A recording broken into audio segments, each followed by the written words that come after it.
Assalamu alaikum, dear children. How are you? I'm also fine. Hope you all are keeping well and in peak state of health.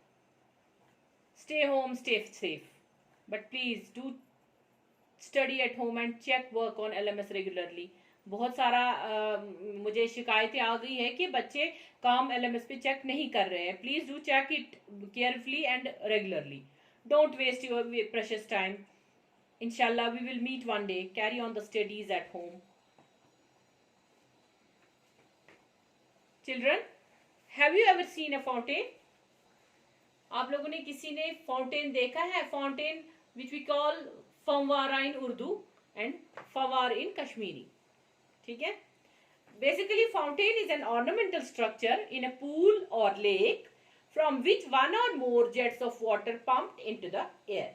अगर आप यहाँ पे देख रहे होते, शक्ल में अगर आपको दिख रहा है मेरे बोर्ड पे, आप देखेंगे एक फाउंटेन की शक्ल है. ये फाउंटेन जो होता है बेसिकली ये पानी यहाँ से कलेक्ट करता है, पंप करता है, फिर यहाँ से हवा निकलती है और उसी के साथ पानी भी निकलता है और इस शेप में पानी बाहर आता है. ये पंप करता है इसीलिए हमें नजर आता है. बेसिकली इस पंप पानी में हवा के भी कतरे होते हैं जिसकी वजह से पानी ऊपर बहाव में जाता है. Fountains are of different types. बहुत सारी टाइप्स के फाउंटेन्स होते हैं. डेकोरेटिव फाउंटेन्स है, म्यूजिकल फाउंटेन्स है और ड्रिंकिंग फाउंटेन्स भी होते हैं.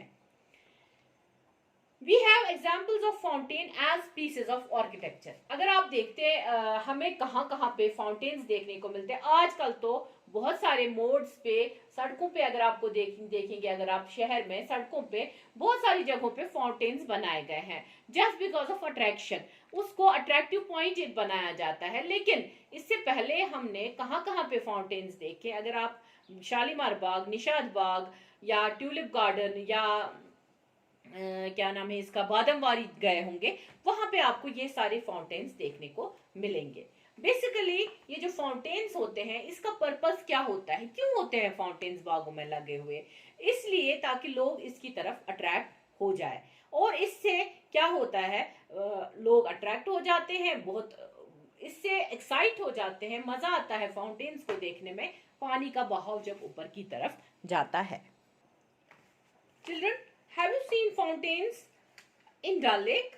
अभी अभी डल लेक अगर आप लोग जाते होंगे, बुलवार्ड रोड जो हमारा डल लेक है जहाँ से अक्सर शाम को लोग चले जाते हैं वहां पे थोड़ा सा रिफ्रेश होने के लिए, क्योंकि गर्मी भी है और समर का सीजन है और छुट्टियां भी चल रही है. इस वजह से बहुत सारे लोग शाम को अपने एंटरटेनमेंट पर्पस के लिए या रिक्रिएशन के लिए कहाँ, डल लेक जाते हैं. वहां पे आपने इन फाउंटेन्स को देखा होगा.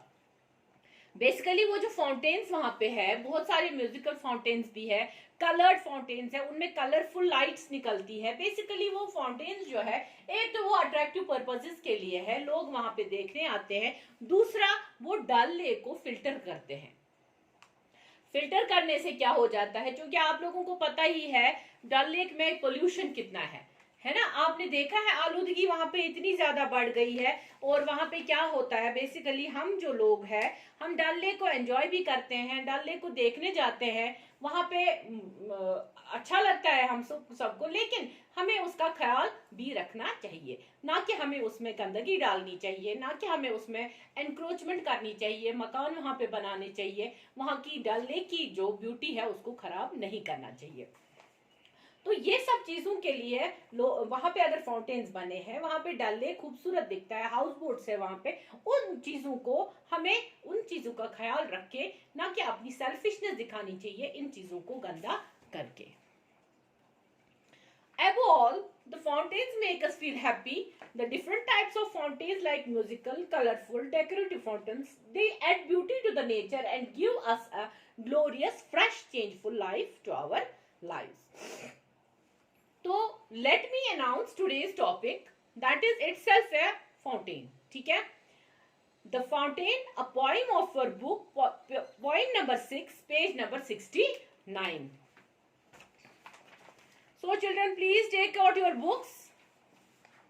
Take out your books, page number 69, and this is the fountain, poem number 6 of your book.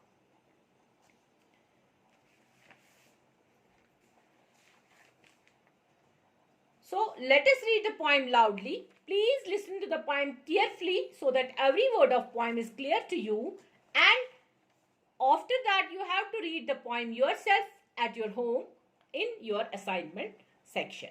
Okay. So let me read the poem. Please listen to it carefully. Into the sunshine, full of the light, leaping and flashing from morn till night. Into the moonlight, whiter than snow, waving so flower-like when the wind blow. Into the starlight, rushing in spray, happy at midnight, happy by day. Ever in motion, blithesome and cheery, still climbing heavenward, never weary.